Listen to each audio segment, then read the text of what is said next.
पश्चिम बंगाल सरकार 60 रथ यात्रा कमेटी को 5 लाख रुपया दिया है, कैसे देख रही है? बहुत अच्छी बात है, स्वागत करते हैं, क्योंकि पिछले सरकार जो अपने तुष्टीकरण की राजनीति में व्यस्त थी, उन्होंने रथ यात्रा जैसे इतना बड़ा महोत्सव के लिए कुछ नहीं सोचा था। उन्होंने जगन्नाथ महाप्रभु से भी उन्होंने खिलवाड़ किया था। जगन्नाथ महाप्रभु का मंदिर बनाने के आड़ में वो सरकार के पैसों से वो मंदिर बनाया था और नाम दे दिया था जगन्नाथ कल्चरल सेंटर। तो जो महाप्रभु के साथ खिलवाड़ कर सकते लेकिन रथ के लिए कुछ नहीं कर सकते थे, उससे हम लोग बहुत आगे आके पूरा उल्टा आके हमारी सरकार, भारतीय जनता पार्टी की सरकार, अब रथ यात्रा के जो कमेटियां हैं 60 कमेटी को 5 लाख रुपया दे रही है। ये जगन्नाथ भक्त होने के नाते भी बहुत अच्छा लग रहा है। साइलेंट। अभिषेक बनर्जी के ऊपर एक और एफआईआर सेवाश्रय जो हेल्थ स्कीम था उसको लेकर के, उसमें जो इरेगुलरिटीज सामने आई है उसको लेकर के उनके ऊपर एफआईआर हुआ है। मैम, ये सेवाश्रय का नाम बदल के चूड़ीश्रय होना चाहिए था। यहाँ पर इतना चोरी हुआ है, इतना घोटाले हुआ है, मतलब सेवा भावना के नाम के आड़ में लोगों को ठगा गया है। सरकार की जो दवाई है वो छुपा के वो प्राइवेट में बेचा जा रहा था। एक महिला का पैर, उनका पैर चला गया। यहाँ पर इंटर्न, जो डॉक्टर इंटर्न थे, उनसे झूठ कहा गया कि उनको अच्छी तनख्वाह देके उनको रखेंगे।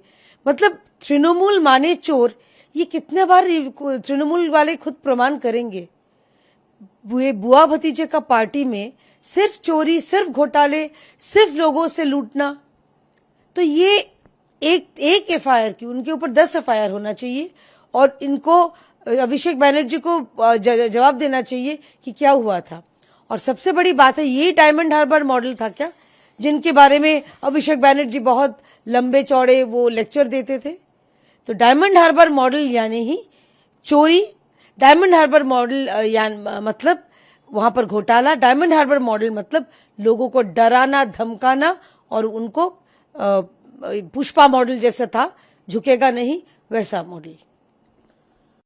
वर्डिक्ट का उन्होंने हवाला देते हुए कि सब कुछ अब मेरा है, जो अरूप रॉय उनके प्रेसिडेंट हैं, उनके निगरानी में, उनके लीडरशिप में जो भी कुछ कार्यक्रम होगा वही टीएमसी है, ना कि कुछ और लोग आके कहेंगे, दावा करेंगे कि वो टीएमसी है। अब इसको लेकर के ममता बनर्जी इलेक्शन कमीशन गई है कि क्लियरिटी चाहिए, आप इतना देर क्यों कर रहे हैं, वो दावे कर रहे हैं और आप चुप हैं।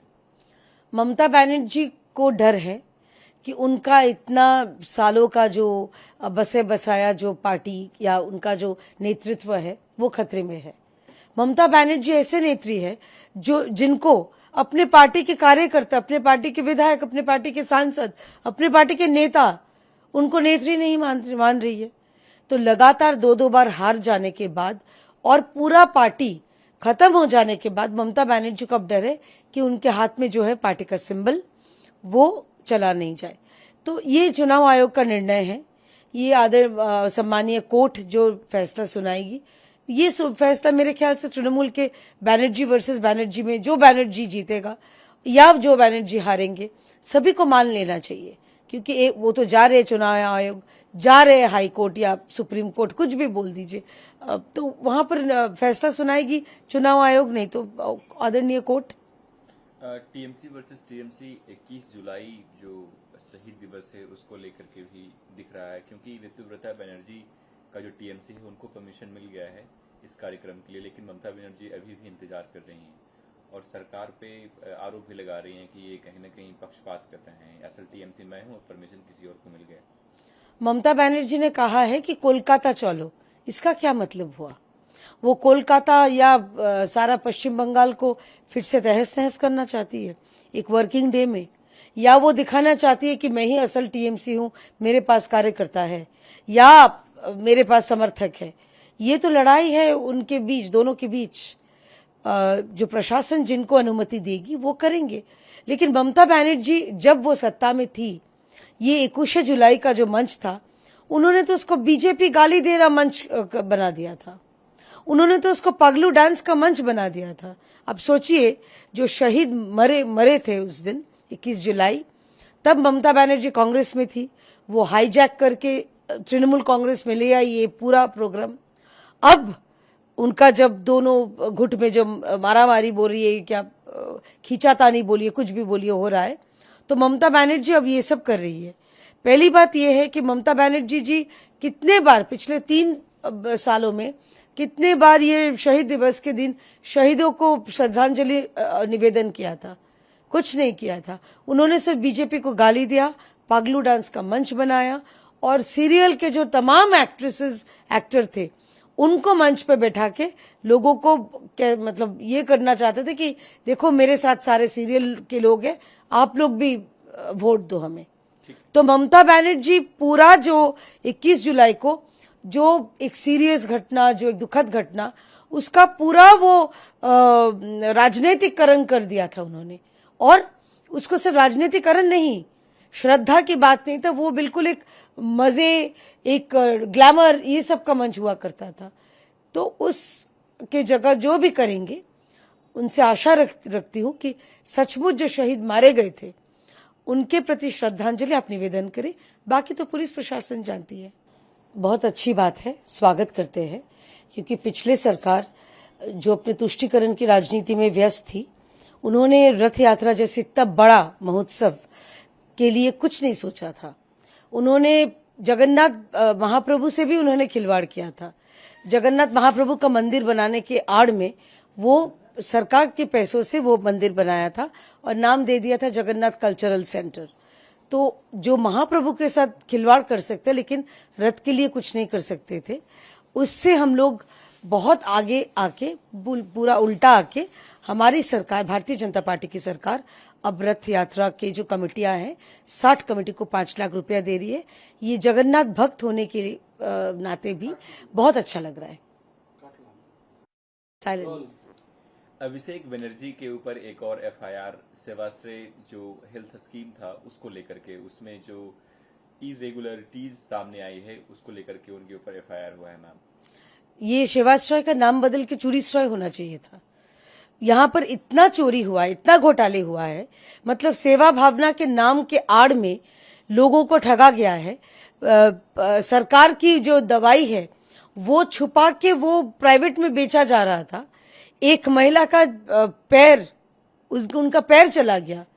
यहाँ पर इंटर्न, जो डॉक्टर इंटर्न थे, उनसे झूठ कहा गया कि उनको अच्छी तनख्वाह देके उनको रखेंगे। मतलब तृणमूल माने चोर, ये कितने बार तृणमूल वाले खुद प्रमाण करेंगे। बुआ भतीजे का पार्टी में सिर्फ चोरी, सिर्फ घोटाले, सिर्फ लोगों से लूटना। तो ये एक एफआईआर की, उनके ऊपर 10 एफआईआर होना चाहिए और इनको अभिषेक बनर्जी को जवाब देना चाहिए कि क्या हुआ था। और सबसे बड़ी बात है, ये डायमंड हार्बर मॉडल था क्या, जिनके बारे में अभिषेक बनर्जी बहुत लंबे चौड़े वो लेक्चर देते थे। तो डायमंड हार्बर मॉडल यानी ही चोरी, डायमंड हार्बर मॉडल मतलब वहां पर घोटाला, डायमंड हार्बर मॉडल मतलब लोगों को डराना, धमकाना और उनको पुष्पा मॉडल जैसा था, झुकेगा नहीं, वैसा मॉडल। वर्डिक्ट का उन्होंने हवाला देते हुए कि सब कुछ अब मेरा है, जो अरूप रॉय उनके प्रेसिडेंट हैं, उनके निगरानी में, उनके लीडरशिप में जो भी कुछ कार्यक्रम होगा वही टीएमसी है, ना कि कुछ और लोग आके कहेंगे, दावा करेंगे कि वो टीएमसी है। अब इसको लेकर के ममता बनर्जी इलेक्शन कमीशन गई है कि क्लियरिटी चाहिए, आप इतना देर क्यों कर रहे हैं, वो दावे कर रहे हैं और आप चुप हैं। ममता बनर्जी को डर है कि उनका इतना सालों का जो बसे बसाया जो पार्टी या उनका जो नेतृत्व है वो खतरे में है।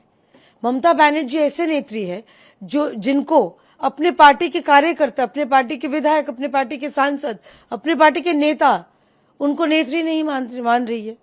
तो लगातार 2-2 बार हार जाने के बाद और पूरा पार्टी खत्म हो जाने के बाद ममता बनर्जी को अब डर है कि उनके हाथ में जो है पार्टी का सिंबल वो चला नहीं जाए।